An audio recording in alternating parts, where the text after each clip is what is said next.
Biyayang araw sa inyong lahat.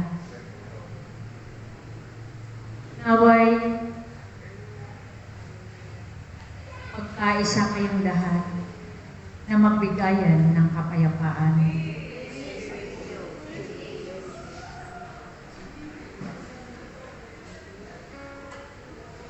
Salamat sa inyong lahat na narito. Ako ang reyna ng langit at ng lupa. Mapalad kayong lahat na tinawag sa kawan na ito, sapagkat muli kayong nagkaisa sa araw ng pagtitipon na ito.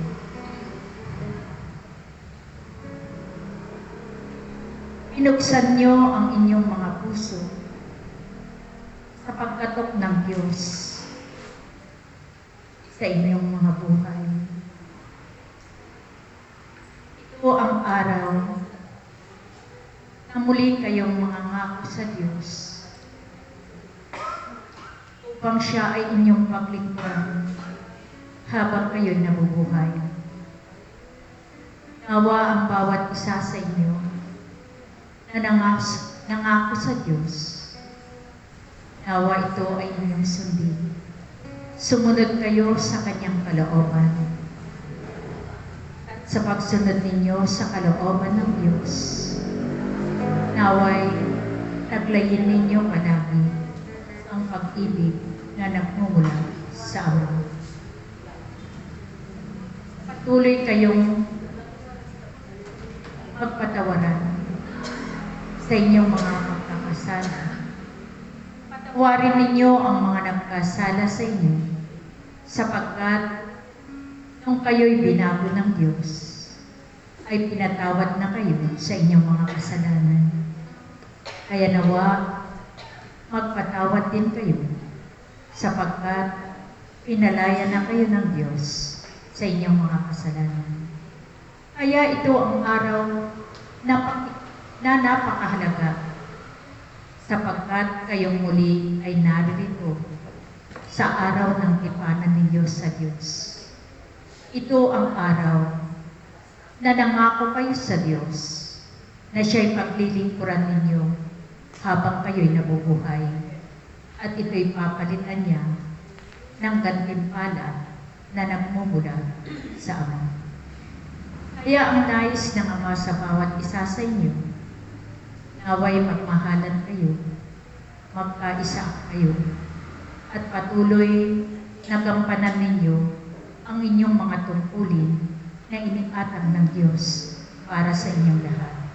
Sapagkat ang nais ng Ama sa Kanyang mga pinili sa kawan na ito, kayong lahat na tinawag sa araw na ito, kayo'y palaging puno ng pag-ibig. Ialay ninyo ang inyong mga sarili sa Diyos, at naway magpatuloy kayong maglingkod hanggang wakas ng inyong mga buhay. Maging tapat kayo sa inyong pananampalataya sa Diyos, at sa inyong pananampalataya, panaligan ninyo at sampalatayanan ninyo ang inyong mga naririnig na mga mensahe ng Ama, sapagkat ito ang hiwaga na hindi nauunawaan ng mga marurunong. Mapalad kayo, sapagkat itong kapangyarihan na ito, hiwagang ito, ay